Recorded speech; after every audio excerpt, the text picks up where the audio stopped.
Ich bin Priester. Man hat mich in die Antarktis geschickt. Dort liegt etwas im Eis verborgen. Sie riefen mich mitten im Winter, in der Zeit der langen Nacht, wenn die Sonne sich weigert aufzustehen. Ich hatte keine Ahnung, was mich erwartete. Selbst die Anweisungen waren vage, fast kryptisch, bis auf eine klare Detailangabe. Ich sollte mich zu einem Forschungsaußenposten in der Nähe des Pols begeben, isoliert im kargsten Ort der Erde. Als mein Flugzeug landete, peitschte ein Sturm über das Eis. Der Wind schrie und ließ das Metall des Flugzeugs erzittern. Der Himmel war ein kränkliches Violett und die Lichter der Basis blinkten in der Ferne wie bleiche Sterne. Als ich den gefrorenen Boden betrat, legte sich ein erdrückendes Gewicht auf meine Brust.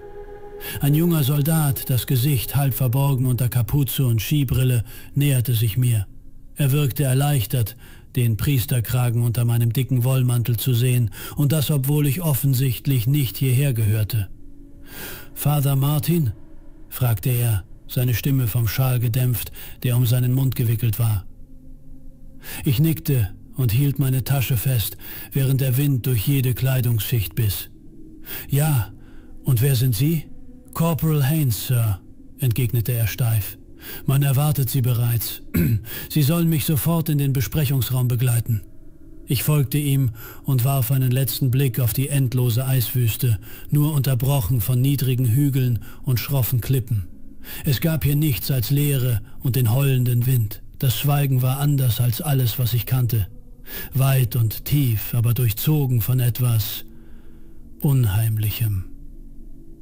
Ich schob das Gefühl beiseite, als wir den Eingang erreichten. Im Inneren des Außenpostens begegneten mir Metallwände, grelles Neonlicht und Soldaten in dunklen grünen Mänteln, die mich mit Blicken musterten, die ich nicht deuten konnte. Wir gingen durch enge Korridore, bis Haynes vor einer schweren Stahltür stehen blieb. Er klopfte und eine Stimme rief uns hinein. Die Tür quietschte auf und gab den Blick frei auf einen älteren Mann in makelloser Uniform. Schon seine Haltung verriet ihn als Kommandanten. Er erhob sich, als ich eintrat, und nickte knapp. »Father Martin«, sagte er und reichte mir die Hand. »Colonel Beckett, danke, dass Sie gekommen sind.« Ich schüttelte seine Hand und spürte einen festen Griff. »Ich erhielt keine näheren Informationen, Colonel, nur dass man mich hier braucht, wegen etwas Ungewöhnlichem.« Er tauschte einen Blick mit Haynes und ich sah einen Hauch von Unbehagen in seinem Ausdruck. »Wir entschuldigen uns für die Geheimhaltung. Es gibt Aspekte dieser Mission, die wir erst vor Ort offenlegen wollten.« Ich hob die Augenbraue, spürte, wie sich ein Knoten in meinem Magen zusammenschnürte. »Fahren Sie fort.« Er zögerte kurz, dann fuhr er fort. »Es gibt in der Nähe eine Formation, eine Höhle. Wir haben sie entdeckt, als wir dieses Gebiet kartografiert haben. Sie ist seltsam, riesig, fast wie ein natürliches Monument. Unsere Leute waren ein paar Mal drin, aber es ist schwer zu erklären.« Becketts Blick verharrte auf mir und in seinen Augen sah ich etwas, das mich erschaudern ließ. Angst. »Ich denke, Sie sollten es selbst sehen«, sagte er leise. Die Fahrt hinaus war düster. Der Wind hatte sich verstärkt und riss an den Seiten des Fahrzeugs, als wolle er hineingreifen. Draußen erstreckte sich Schnee und Eis endlos, nur unterbrochen von scharfen, bleigrauen Felsen, die wie der Rücken eines vergrabenen Giganten wirkten. Corporal Haynes fuhr schweigend, seine Hände umklammerten das Lenkrad. Ich saß hinten mit 2 Soldaten, keiner sprach. Sie starrten aus den Fenstern, steif und angespannt, als ob die Landschaft selbst gegen uns kämpfen könnte. Colonel Beckett hatte mir vor der Abfahrt nur das Nötigste mitgeteilt. »Die Höhle, sie hat etwas an sich«, hatte er gesagt und auf eine Karte auf seinem Schreibtisch gestarrt. »Wir ließen ein Team sie untersuchen, aber sie kamen nicht weit, bevor sie sich seltsam verhielten. Einer sagte, er habe das Gefühl, beobachtet zu werden. Ein anderer behauptete, er höre Stimmen. Sie kamen nicht tief hinein, bevor ich sie zurückzog. Es ist, als ob der Ort eine Präsenz hätte. Seine Worte hallten in meinem Kopf, als wir uns der Formation näherten. Der Sturm hatte sich gelegt, die Landschaft glich nun einer leblosen, endlosen, weißen Ebene. Dann stieg sie vor uns aus dem Eis, eine gewaltige Steinstruktur, halb im Eis vergraben. Sie war etwa 50 Meter hoch und von spitzen Felszacken gesäumt. Der Eingang selbst war ein breiter, schwarzer Schlund, rund an den Rändern, mit gezackten Felsen darum. Der Schnee türmte sich unnatürlich um die Höhle, als hätte sie das Eis verschoben und gebrochen. Ein Soldat, Private Mills, stand neben mir und flüsterte: »Das sieht nicht richtig aus, oder?« »Nein«, murmelte ich, schluckte und spürte, wie mich ein seltsames, beklemmendes Gefühl überkam. Sergeant Davis, der Größte der Gruppe, versuchte die Spannung zu brechen. »Es ist nur eine seltsame Felsformation«, knurrte er, ohne den Blick vom Eingang zu nehmen. »Nichts weiter.« Aber seine Hände umklammerten sein Gewehr, als ob er jeden Augenblick mit einem Angriff rechnete. »Schau«, zischte Mills plötzlich und deutete auf den Boden vor der Öffnung. Im Schnee waren kleine Fußspuren zu sehen, die direkt ins Dunkel führten. Sie waren barfuß und zu klein für einen Erwachsenen. »Hier war vor kurzem niemand«, murmelte Haynes. Erneut. »Und kein Mensch überlebt barfuß bei dieser Kälte.« Ich schluckte hart und ergriff das Kreuz um meinen Hals. Beckets Worte klingelten wieder in meinem Kopf. Es gibt dort etwas, eine Präsenz. Ohne ein weiteres Wort gingen wir voran und traten in den gähnenden Schlund der Höhle. Das Licht hinter uns erlosch rasch und aus den Wänden schien warme, feuchte Luft zu sickern, die den Raum wie eine beinahe erstickende Decke füllte. Die Strahlen unserer Taschenlampen glitten über die Höhlenwände und warfen lange, sich verschiebende Schatten, die im Zittern des Lichts zu pulsieren schienen. Drinnen lag ein schwacher, erdiger Geruch in der Luft, der mich an nasses Metall erinnerte. Irgendetwas daran ließ mir die Haut kribbeln, ohne dass ich sagen konnte, warum. »Father«, sagte Sergeant Davis mit rauer, gedämpfter Stimme. Er verlagerte sein Gewicht, mied meinen Blick. »Bevor wir tiefer gehen, könnten Sie vielleicht, Sie wissen schon, etwas sagen?« »Fürs Glück.« Die anderen Soldaten nickten. Im fahlen Schein wirkten ihre Gesichter angespannt und wachsam. Trotz Gewehren und Jahren der Ausbildung sahen sie aus wie nervöse Jungen. Ich nickte, sammelte meine Worte, spürte, wie die Kälte tiefer in meine Haut kroch. Ich hob die Hand, die Finger strichen über das Kruzifix an meinem Hals. »Allmächtiger Gott, wir legen uns in deine Hände, während wir diesen Ort betreten. Beschütze uns, führe uns und lass dein Licht unser Weg sein.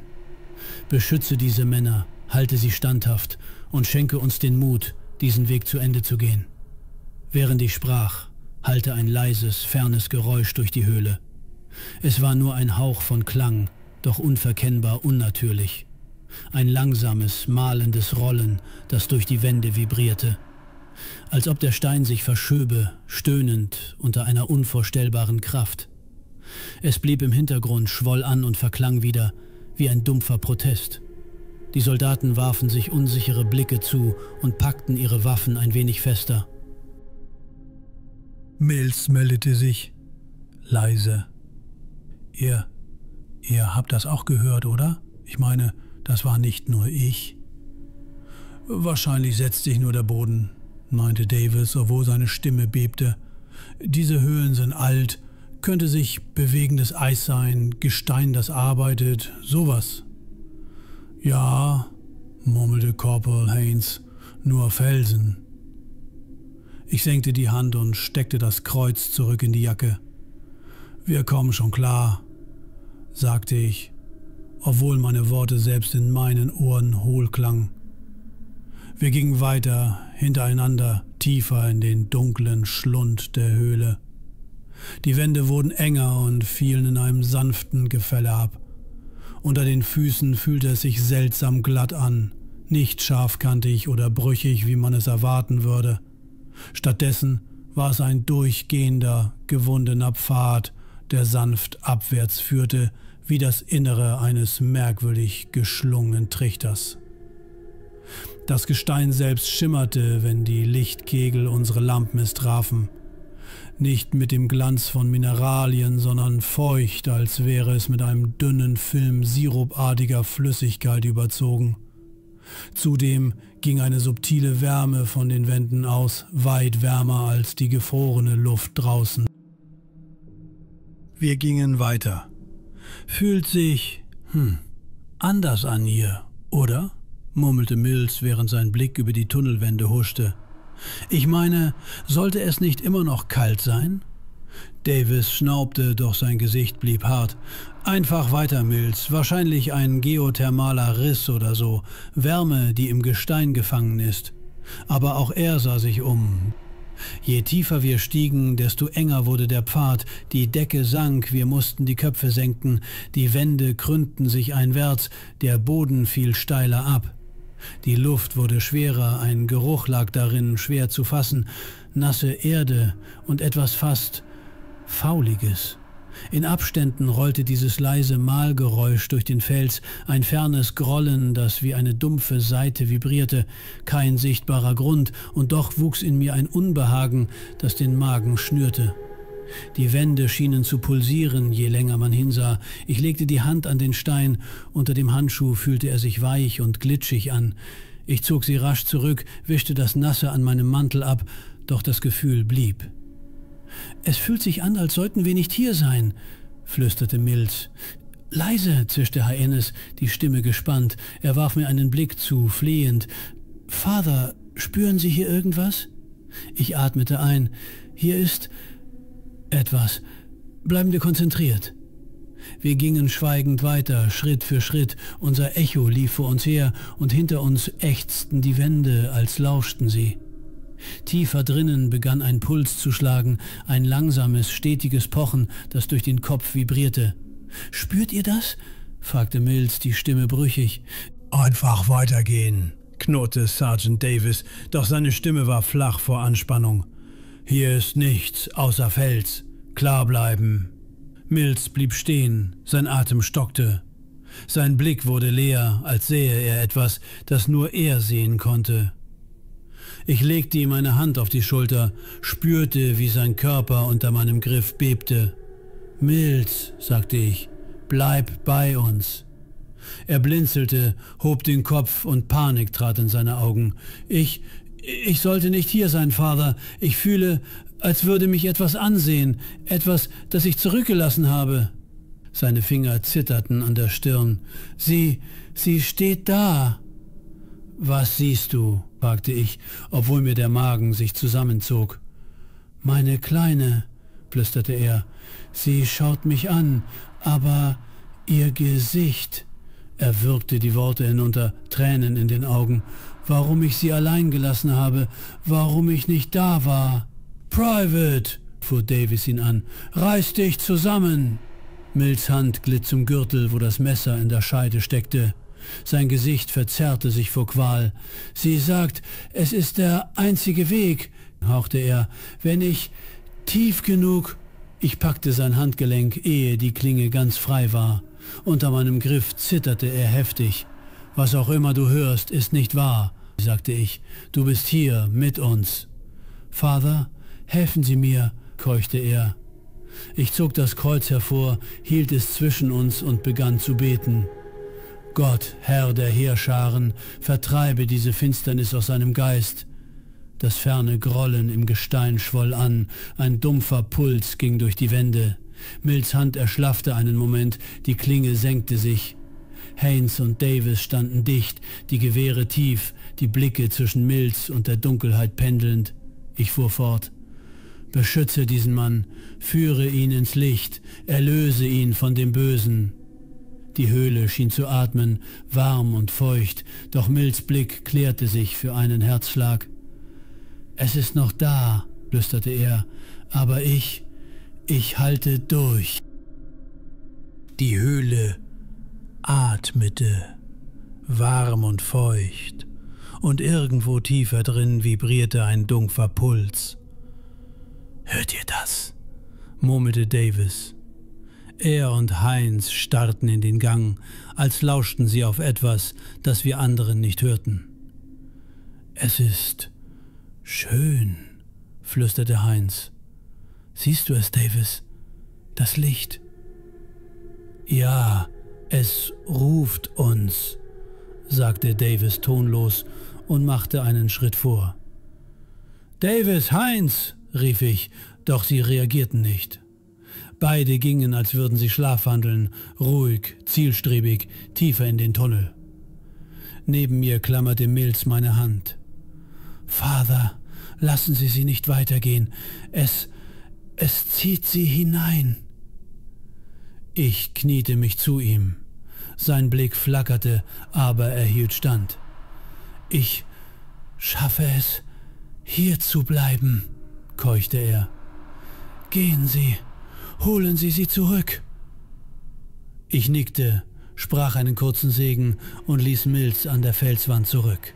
Dann folgte ich den beiden. Der Gang schraubte sich abwärts. Die Wände wirkten weich, als würden sie ganz langsam pulsieren. Mein Atem prallte als Dampf an die feuchte Luft.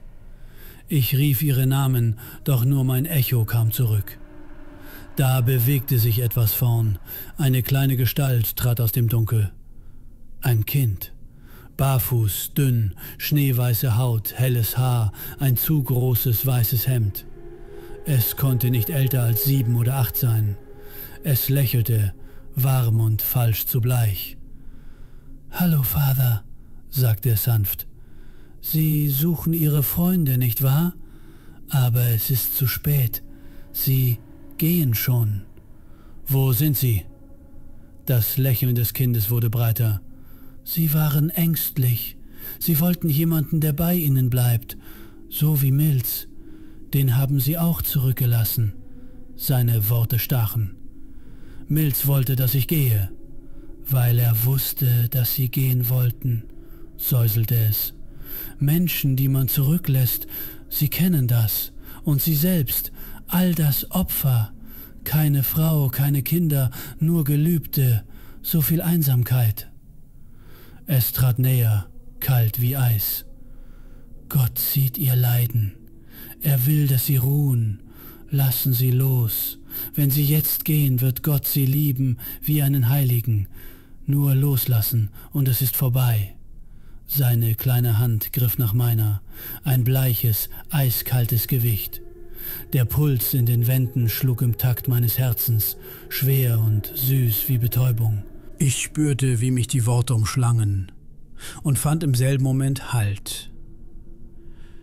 Mit der freien Hand griff ich in meine Tasche, holte den Rosenkranz hervor und begann leise zu beten.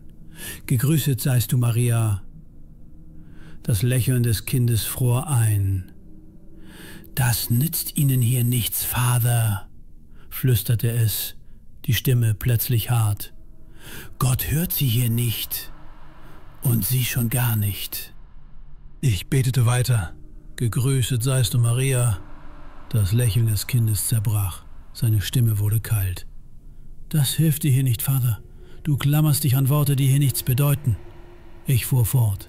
»Jetzt und in der Stunde unseres Todes.« Da begann sein Gesicht zu zucken. Die weichen Züge streckten sich, die Haut wurde wächsern und gelb. Augenhöhlen verdunkelten sich zu schwarzen Gruben. Die Gliedmaßen verlängerten sich unnatürlich. Kleine Hände wurden zu langen, krallenartigen Fingern. Der Mund verzog sich zu einem grotesken Grinsen. Zähne unregelmäßig und scharf, feucht im Dämmerlicht. »Du denkst, du kannst mir widerstehen?« grollte es. Nicht mehr die Stimme eines Kindes, sondern ein tiefes, kratzendes Beben, das die Luft erzittern ließ. Die Wände antworteten, als wären sie sein Körper. »Du stehst in meinem Fleisch, Priester. Du gehst durch meine Adern, hörst meinen Puls. Das ist mein Leib, und ihr seid nur ein Bissen darin.« Die Wände schoben sich näher, als atmeten sie. Der Puls im Gestein schlug schwer, hungrig. Schatten wie Fühler krochen aus den Rändern der Dunkelheit, streckten sich nach mir. Ich fühlte den Druck, als würde mich die Höhle selbst zusammenpressen. Dann, mit einem spöttischen Zucken, zerfiel die Gestalt, als löse sie sich in Rauch. Die Stille schlug dumpf zurück. Ich hielt den Rosenkranz fester, zwang meinen Atem ruhig zu werden und setzte einen Schritt vor den anderen, tiefer hinein. Ich beschleunigte den Schritt, rief ihren Namen, nur mein Echo antwortete. Dann sah ich sie. Davis und Haynes standen am Rand eines schmalen Abbruchs, reglos, die Gesichter leer in die Tiefe gerichtet. »Davis«, rief ich. »Haynes!« Keine Reaktion. »Mutter, es tut mir leid«, flüsterte Davis, Tränen in den Augen. »Ich kann so nicht weiter.« Haynes' Stimme war fern. »Ich sehe dich, Sam. Ich mach's wieder gut.« »Halt«, rief ich und eilte auf sie zu. »Was ihr hört, ist nicht echt. Ihr seid nicht allein.« Für einen Herzschlag zögerten sie, dann wurden die Schatten um sie dichter, als zöge die Höhle selbst an ihnen. Bevor ich ihn erreichte, drückte Davis ab. Der Schuss peitschte durch die Höhle, ein einzelner, schmerzhaft klarer Knall. Er sackte zusammen und stürzte nach vorn in die Tiefe. Haynes stand schwankend, das Messer an seinem Handgelenk. »Nein«, rief ich, packte ihn, die Klinge schnitt an. Er keuchte, das Blut trat aus. Ich riss das Tourniquet aus der Tasche, zog es fest, bis die Blutung nachließ. »Bleib bei mir, schau mich an!« Sein Blick klärte sich. Ich sah meinen Bruder«, flüsterte er. »Er hat mich gerufen.« »Es ist nicht real«, sagte ich ruhig. »Du bist hier, mit mir.« Da hörte ich eine zweite Stimme, leise, fest. Mills trat aus dem Dunkel, bleich, aber aufrecht, den Rosenkranz in der Hand, murmelte ein Gebet. Er stellte sich an unsere Seite. Gemeinsam atmeten wir, bis das Zittern nachließ und die Stille wieder Platz griff. Mit Haynes an meiner Schulter und Mills an meiner Seite setzten wir den Rückweg an. Jeder Schritt fühlte sich an, als kämpften wir gegen einen Tunnel, der uns nicht gehen lassen wollte. Die Wände schoben sich näher, die Decke hing tiefer, der Boden bog sich, als arbeite etwas Lebendiges darunter. »Weiter beten«, hauchte Haynes, bleich, aber bei Bewusstsein. Wir hoben die Stimmen, Worte wie Anker in der warmen, feuchten Finsternis. Die Luft vibrierte, ein tiefes Grollen fuhr durch den Stein.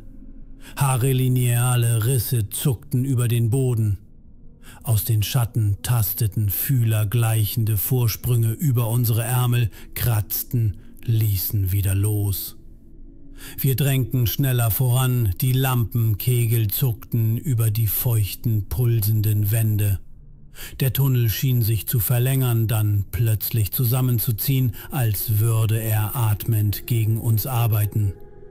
Ich hielt Haynes fester, Mills zog an meinem Ärmel, unsere Stimmen wurden lauter, fester, trugen uns um die nächste Biegung. Und dort, fern wie ein Versprechen, lag ein kalter, blasser Streifen Licht. Wir stolperten um die letzte Biegung und kalte, saubere Luft schnitt uns ins Gesicht. Der Wind riss an unseren Jacken, doch die Schwere der Höhle fiel von uns ab. Haynes blinzelte den Arm fest im Tourniquet, Mills stützte ihn an der Seite. Ich hob den Blick, draußen lag die weiße Weite, fahl im Dämmerlicht, die Lichter der Basis wie entfernte Sterne. Einen Moment standen wir nur da und atmeten. Hinter uns atmete die Höhle weiter, warm und feucht, als hielte sie uns noch mit unsichtbaren Fäden. Dann machten wir den ersten Schritt, hinaus in den Schnee. Wir setzten uns in Bewegung, weg vom Eingang. Da bebte der Boden unter unseren Stiefeln. Der Höhlenmund zitterte, als zöge etwas Unsichtbares von innen daran. Die Felslippen klappten ein wie Kiefer, Schnee und Eis brachen nach. Ein dröhnendes Grollen fuhr durch das Gestein. »Los!« rief ich.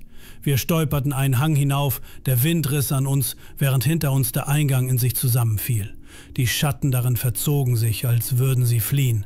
Dann stürzte die Öffnung ein, Stein auf Stein, bis nur noch eine klaffende, sinkende Mulde blieb. Ein zweiter Ruck ging durch den Untergrund. Der Schnee riss auf, feiner Pulverschnee stob wie Rauch in die Luft. Wir hielten uns auf dem Kamm eines niedrigen Rückens, keuchend, die Augen gegen das Heulen des Windes schmal.